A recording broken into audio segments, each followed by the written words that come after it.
Thanks so much, Pierce.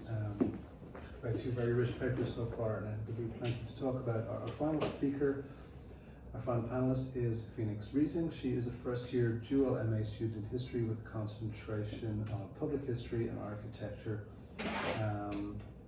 concentrated in critical heritage at the University of North Carolina at Charlotte, United States, UNCC. Simultaneously working as a graduate teaching assistant, Phoenix teaches undergrad students in the history department, this semester's class being Capitalism in the US and Beyond. Among three who has worked on her educational career on and off for 11 years, Phoenix finally graduated magna cum laude with her bachelor's in history, congratulations, and dual minors in anthropology and Holocaust, genocide and human rights from UNCC this August. Prior to pursuing her BA, Phoenix graduated from Rowan Community College with high honours in 2018 with a liberal arts degree. Her master's thesis is going to be focused on defining sexual terrorism and exploring its use as a weapon in genocide.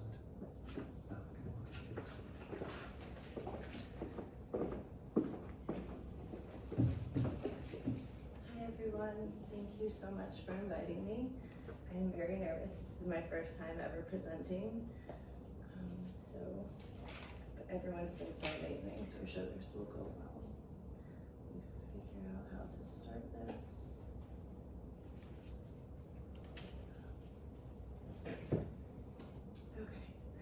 Okay. And I first do want to say that this paper is dedicated to my best friend who has passed. His name was Devon Sankar, and I hope that he is resting in peace and power. So this first part might be a little emotional for me, but this paper was dedicated to him. I watched my best friend's chest rise and fall for what was soon to be the last time. He was a victim of America's carceral state. I could smell the blood in his body through the dialysis tubes, and I smelled his changing flesh. He was more a brother to me than a friend, an uncle to my children. Having done everything right, he labored his body to their standards and requirements daily. In the end, my best friend was released in a worse state than he ever was prior to incarceration, not just physically, but mentally.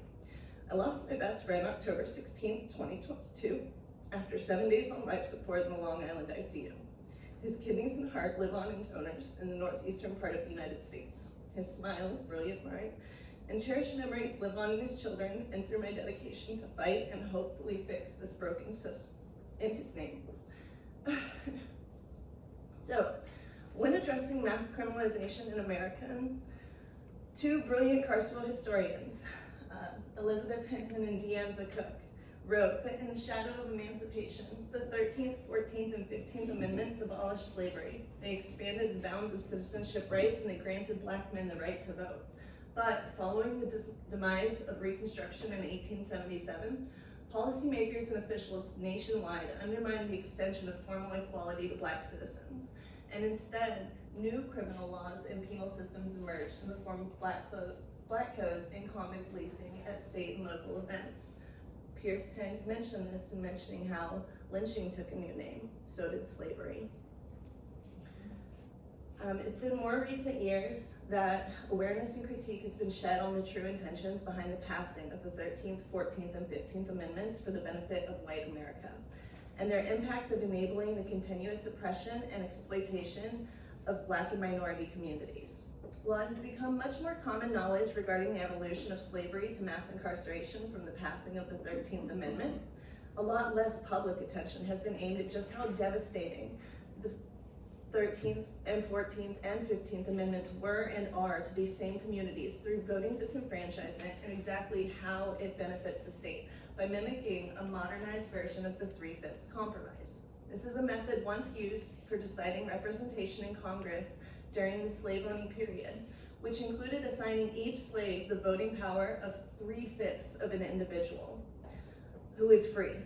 Regardless of their actual population number, we now see a criminal record decide if a person gets to vote, despite the state also still getting to count their physical body towards representation.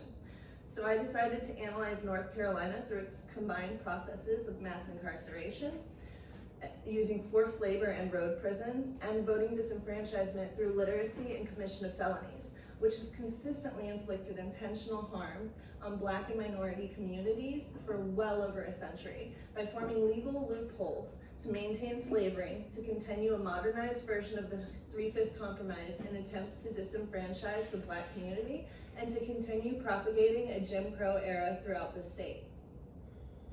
During the Constitutional Convention of 1787, Northern and Southern state delegates worked together to create a compromise known as the Three-Fifths Compromise. This settled the question of how slaves would be counted for legislative purposes in the United States. It established a formula whereby, as we saw, each slave was given the same voting power as 3/5 of a free person for determining their representation in Congress. This sparked a debate because it effectively denied enslaved people the rights to fully participate in the government that they were due. Thus, when calculating a state's total population for the purposes of taxation and legislative representation, it was decided that 3 out of every 5 slaves should be counted for one part of that population. So this meant that this count would decide the number of electoral votes that would be allocated to each state, the number of seats given to each state in the House of Representatives, and the amount of money that would be collected by each state via taxes, thus leading to giving the southern states a stronger edge in their representation, despite not allowing a portion of its represented population to truly have a say or even speak at all. Even though the slaves were not allowed to vote, their numbers were tallied in determining the number of representatives and presidential electoral votes each southern state would receive. It additionally provided slaveholders more influence in these southern legislators, which later played a role in West Virginia's decision to break away from Virginia in 1863.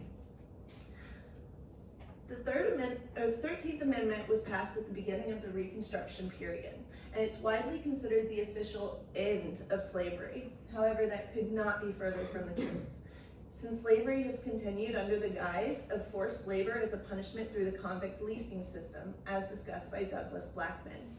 Ratified December 16th in 1865, the Third Amendment states that neither slavery nor involuntary servitude, except as a punishment for crime whereof the parties shall have been duly convicted, shall exist within the United States or any place subject to their jurisdiction. It was just the legalization of slavery when used as a punishment in a country that had been notorious for creating black codes and that had previously turned innocent actions into crimes, such as breaking curfew, lack of proof of employment, or even loitering. These all became crimes that could trap free black men into the carceral system. And this system continues into modern times. We see it with nonviolent crimes, with charges of marijuana. While we no longer see chain gangs and striped suits laboring away at the side of the road as media has sensationalized, prison labor exploitation still continues to this very day, from prisoners risking their lives against wildfires on the West Coast for under $1.50 a day, to the thousands forced to work on road prison crews throughout the Southeast. While the intention was to provide civil rights to all Americans, including newly freed slaves, the 14th Amendment of the Constitution claims that all persons born or naturalized in the United States are subject to the jurisdiction thereof, are citizens of the United States and of the state that they reside. No state shall make or enforce any law which shall abridge the privileges of you citizens of the United States, nor shall any state deprive a person of life, liberty, or property without due process of the law, nor deny any person within its jurisdiction the protections of these laws. However, this amendment didn't fully secure voting rights for newly freed slaves. Many Southern Americans argued that freed black slaves were not officially citizens, and since they had not been born in the country, they were imported as property in their eyes. So following the Civil War and Emancipation Proclamation, Northern soldiers stayed in the South after the Confederacy's defeat to protect the newly liberated slaves. Blacks established their own communities by building schools and churches, buying farms, and holding elections for the political office. And by 1870, 22 people of African descent had been elected into the House of Representatives. This is the Reconstruction era. However, a lot of Southerners quickly responded to that black freedom. Members of the Ku Klux Klan organized terrorist raids and lynchings, and they had the support of the remaining white power structure, as Pierce has explained. Their houses, schools, and churches were all torched.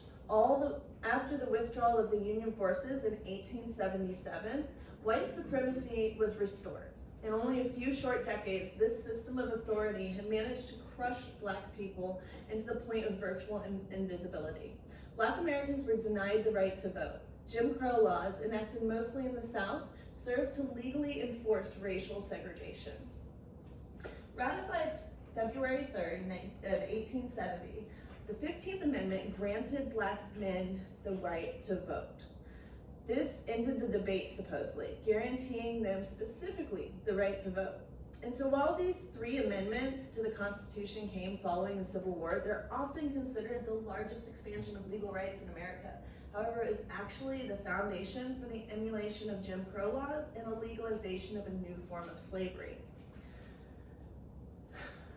Carol Anderson did cover this in her book, White Rage, in which she points to a series of Supreme Court decisions that I'd love for you guys to look into, such as Virginia versus Reeves, Strotter versus West Virginia, and Ex parte Virginia, in which the Supreme Court provided clear guidelines to the states on how to systematically and constitutionally exclude African Americans from juries in favor of white jurors. Even worse, we have Plessy versus Ferguson, which justices not only dismissed this case, saying that his 14th Amendment, despite his 14th Amendment rights being violated, but they essentially established the basis of separate but equal. Justice Henry Brown was quoted as saying, "If one race be inferior to the other socially, the Constitution of the United States cannot put them on the same plane." The 14th and 15th Amendments are the beginning of Black voting rights, and the 13th Amendment is the official end of slavery. That's a lie. Which leads my discussion to felon disenfranchisement. While felony disenfranchisement has been nothing new for the state of North Carolina, having existed since 1860, it was specifically used to dilute the voices from Black and minority communities, to enable the continued exploitation of labor to build up the state infrastructure.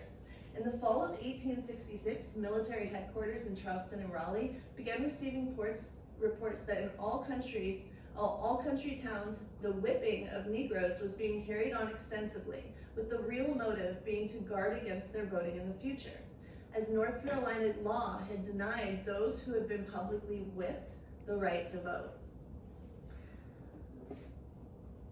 Dr. Vernon Burton, an expert historian, testified that in the 1860s and earlier, North Carolina disenfranchised only those convicted of infamous offenses, not all felonies. However, immediately following the Civil War, former insurgents engaged in a pervasive campaign to deny African Americans the right to vote by convicting them of these infamous crimes and lashing them as punishments. These infamous crimes I'm referring to are the Black Codes, loitering, lack of proof of employment. However, becoming publicly whipped was an original form of North Carolina's voting disenfranchisement for Black Americans. And by whipping them again, they have lost their right to vote, and people have witnessed it publicly. Felon disenfranchisement is the loss of voting rights for those who are charged with a felony. However, in the 1860s, as we mentioned, felony meant something different, and it was punished differently, such as being whipped. Harper's Weekly published an article in January 1877 citing that this sentence of whipping operates in North Carolina as a civil disqualification, so that none of these victims, according to local law, could ever vote, even if suffrage was extended to the colored man. They are disqualified in advance. Whereas a felony in more recent decades would be attached typically to a serious crime or to a violent or habitual offender, today felonies are and continue to be disproportionately attached to Black and minority offenders at rates of over 8 times higher than their white counterparts, who receive misdemeanors for the same offense. Nevertheless, felon disenfranchisement is just a continuance of the previous attempts to disenfranchise the Black communities of North Carolina, such as the suffrage amendment of the 1900s during the Jim Crow era, which relied on 3 basic tenets to allow Black men to vote.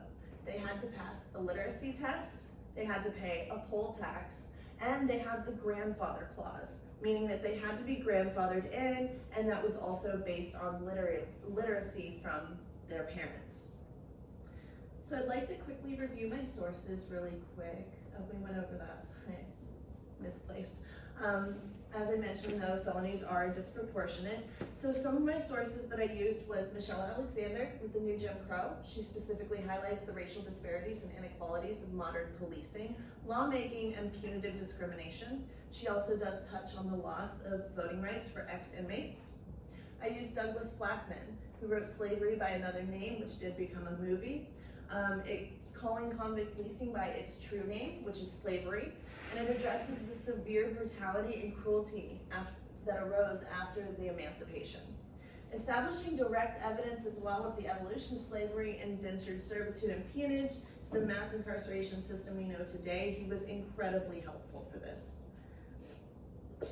Hinton and Cook pay tribute to the many historians before them, and they have provided a wave of literature in the past 2 decades that focus on law enforcement, criminalization, and the mass imprisonment of Americans stemming from the slave era, and concepts of settler colonialism.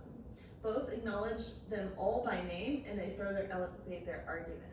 They also present evidence of key municipal and national developments in penal policymaking, as well as crime control practices that negatively affected Black communities, while also stressing the historical roots and consequences of Black codes, which normalized targeted policing and the discrimination of Black Americans. Floyd Weatherspoon was also helpful. He is the only scholar to thoroughly connect the lines from the 13th Amendment to mass incarceration and from the 14th Amendment to felony disenfranchisement. The evidence that he provided me highlights the direct correlation of the disproportionate mass incarceration of Black Americans and their disenfranchisement through the withdrawal of their voting rights. However, he stops just short of connecting the Three-Fifths Compromise to felony disenfranchisement. However, Shadman Zaman did not. He helped prove that disenfranchisement is a badge of slavery because it strips felons of their ability to control the conditions of their own existence, and it excludes them from the political community. We Charge Genocide is powerful, and I beg of you to check this out, to do a little bit of reading on it. It's not very long, but it is a paper that's accusing the United States government of genocide, and it was grounded at the UN Genocide Convention using its own definitions. This paper was presented to the United Nations after being written by the Civil Rights Congress at the UN meeting in Paris in December 1951. To build the case for genocide of Black Americans, the document cited thousands of lynchings in the United States, as well as legal or labor discrimination and voting disenfranchisement of Blacks in the South through literacy tests and poll taxes. It included a series of wrongful executions, thousands of names, incidents of police brutality dating all the way to the present day, as well as systemic inequalities through healthcare, education, and quality of life, which is a form of violence. The central argument was that the United States government is both complicit with and responsible for a genocidal situation based on the UN's own definition of genocide. Of course, we did not see this go anywhere. So coming together in Philadelphia in 1787 for the Constitutional Convention, slaveholding states, including North Carolina, advocated for the complete head count of their total populations, including their slaves, so that it would be possible to ascertain the maximum number of representatives that each state was eligible to elect and to send to Congress. Since enslaved people in slave states were not allowed to vote, free states fought hard to ensure that their numbers were not counted with those of slave states. While northern states tried to placate, delegates from southern states seemed to throw tantrums and ultimatums. William R. Davie of North Carolina declared himself that the business was at an end, for his state would never confederate without slave representation. This standoff was finally broken thanks to the successful negotiation of the Three-Fifths Compromise. In accordance with the terms of the compromise, the number of people held as slaves in each state was counted as part of the overall population. Whew, I'm slow. I'm gonna hurry. So it granted slaveholders significant expanded influence in the legislation of these southern states. After the end of the Reconstruction era in 1877, the states had previously been Slave states undermine the goal of the change that were made in employing voter intimidation, violence, and lynching, black codes, and other illegal tactics to disenfranchise their black Americans. In doing so, these states were able to obtain the benefit of having their representatives allocated according to the total population of their states. This effectively provided white Southerners with even greater voting power. As a result of black codes, mass incarceration, and a 3/5 compromise, the Southern Democrats of the House of Representatives increased their numbers, as did their amounts of votes increase. We're going to move to the 1877 General Assembly claim, which created the disenfranchisement laws that became the basis for North Carolina General Statute 13-1, and it was created almost exactly 1 century later. There are 3 aspects to this scheme. So first, the General Assembly decided to disenfranchise those convicted of all felonies, not just those convicted of more severe or election-specific offenses. Second, the General Assembly made it a felony punishable by up to 2 years in prison for felons to vote before their rights were restored. This is the current punishment for felons who voted illegally after being convicted of a felony. And thirdly, the statutory scheme of the 1877 required individuals to wait a minimum of 4 years from the date of conviction before being able to submit an application for the restoration of their rights. I'm gonna try and move through this quickly. So the mindset through Reconstruction, since the year of 1898, white supremacists in the prosperous city of Wilmington, which was predominantly black, killed between 60 and 300 black individuals. They torched black businesses, threw out office-elected officials, and forced black families to evacuate the city. North Carolina utilized more forced labor than any other state. They had the most jails in the country, and they jailed the highest proportion of people in the United States.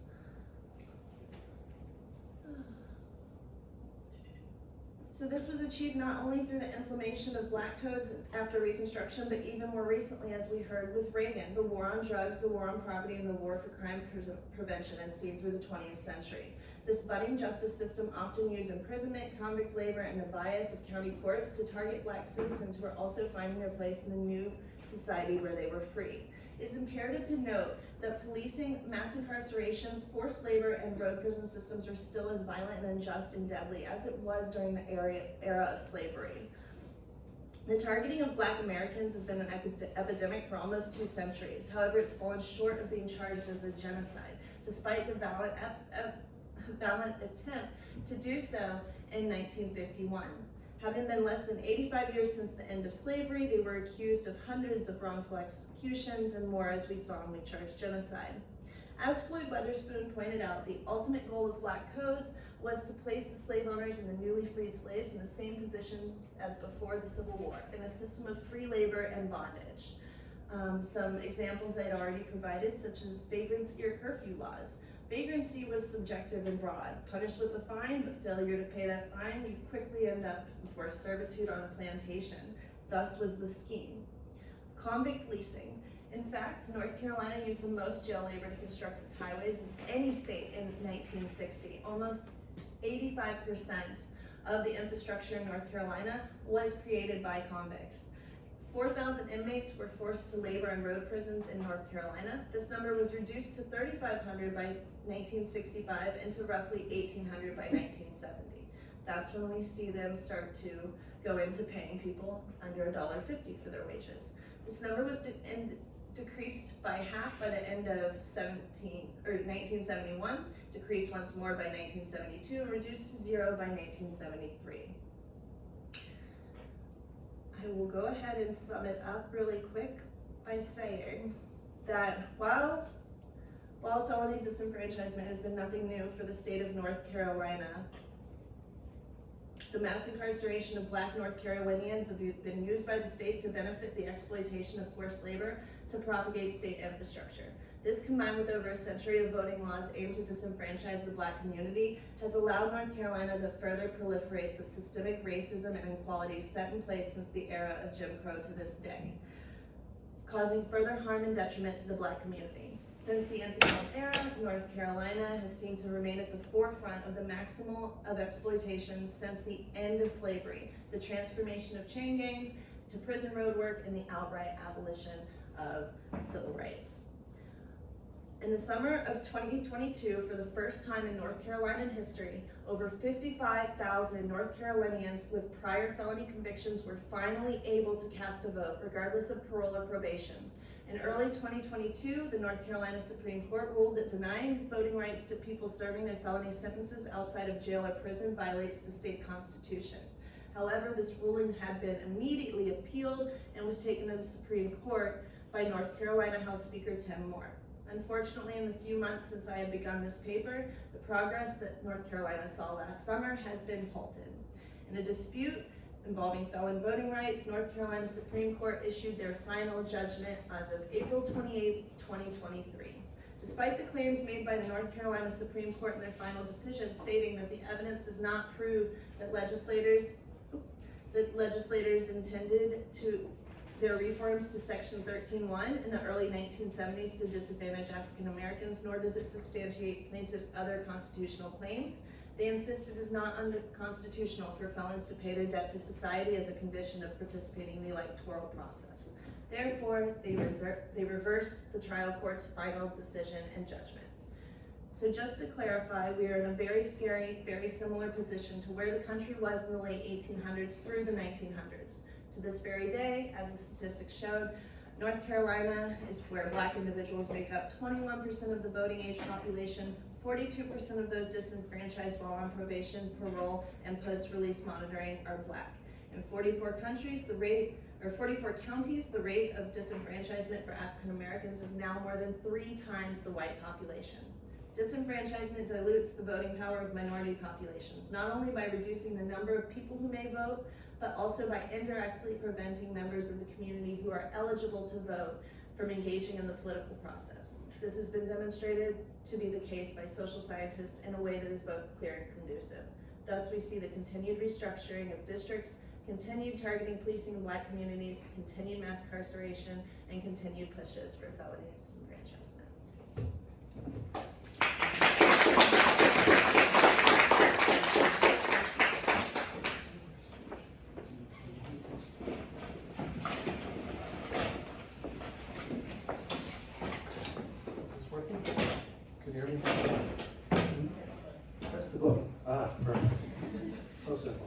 Okay, thanks so much to all our panelists. That was fascinating. I think that was a panel that spoke very clearly to the conference theme and had a lot to say about, I suppose, the observation that Dan made this morning as well about the dialectical relationship between resistance and backlash that was evident in all 3 papers. We've run slightly over time, but I think we're going to have a couple of minutes for questions, right? Yeah, have we got any questions? Would anyone like to think?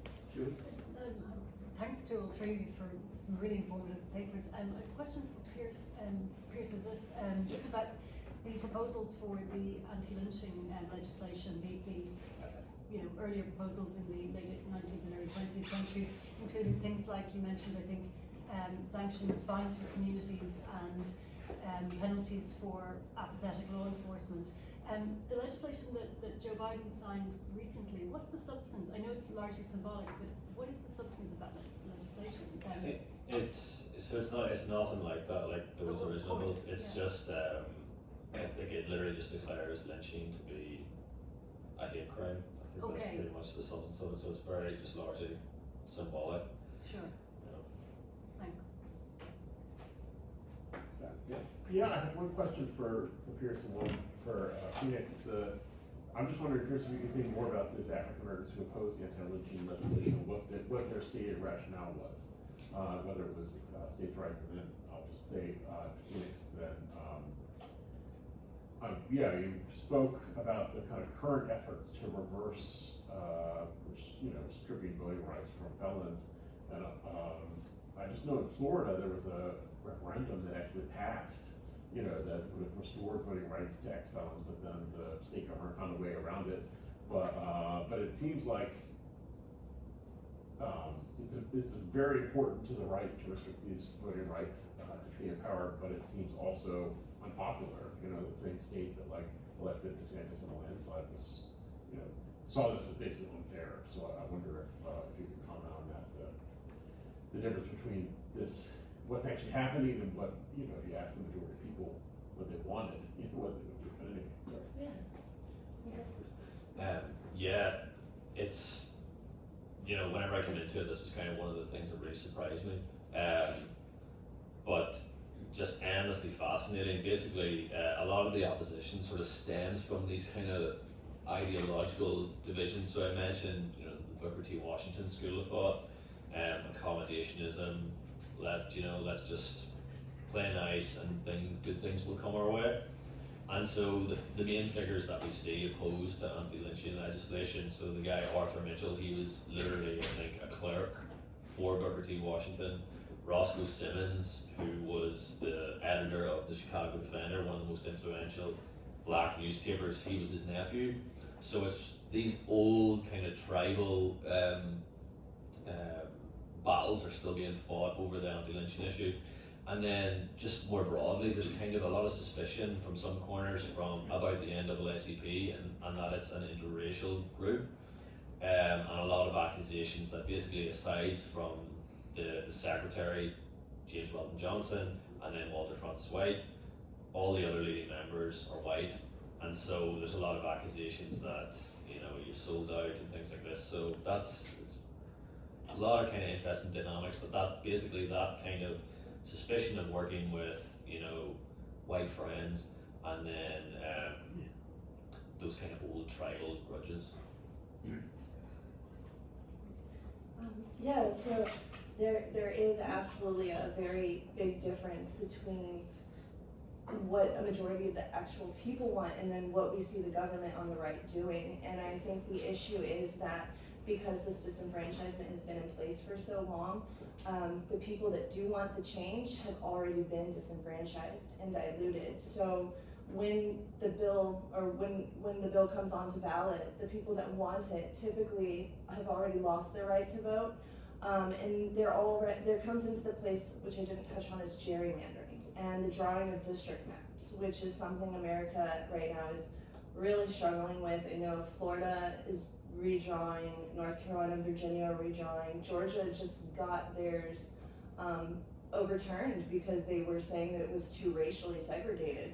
But if you look at the drawing of the district maps, they actually try and draw it where a majority of their incarcerated population is in a red zone, so they get more of those counts, they have a bit more power, but they also are actively policing there and ensuring that they're picking up and charging for crimes. We have the bail bond system, which is making people, because they can't afford to get out, and they want to get out so desperately to save their home, to be with their family, that they're willing to take pleas.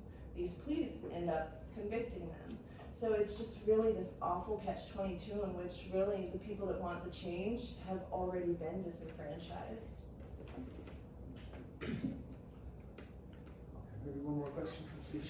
Sorry, to pick up something on Pierce said and a question. I think in Booker T. Washington's case, there was simply a denial that lynching was a problem.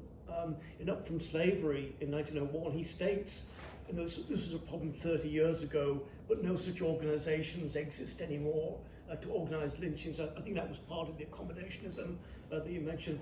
I was a bit taken aback in your talk when you said Ida B. Wells, you know, was irrelevant to the legislative campaign, but surely A Red Record was a hugely influential book. It was internationally, you know, famous for its exposure of lynching. Yeah, no, I did try and, you know, sort of pull back a little bit on that, and that I did say that she's obviously the figure, you know what I mean? But just from that, in terms of that picture, the fact that there were no people actually who committed their lives to specifically the legislative campaigns, they weren't represented. But I mean, who could deny that Ida B. Wells deserves to be recognised up in that picture as well? Do you know what I mean? I was just more, I was giving a shout out to the descendants of Walter White and and the rest.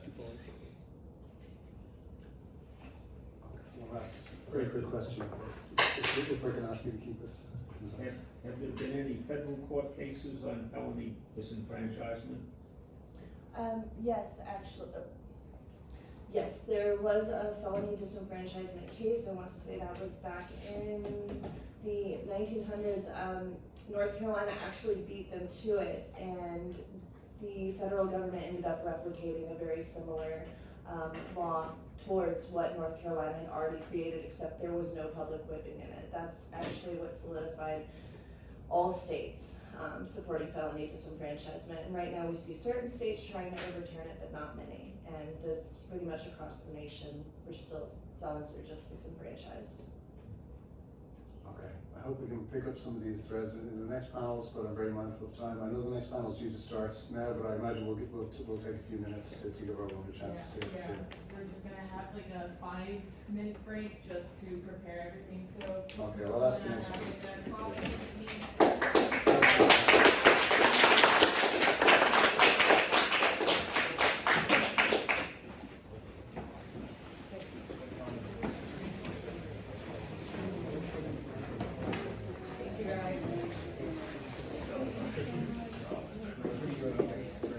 Oh yeah, I think you have your.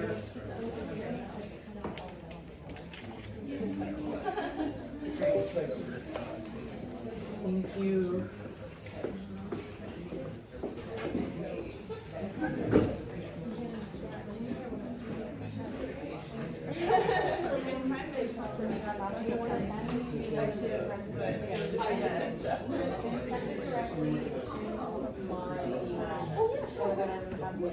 Do you guys have presentation?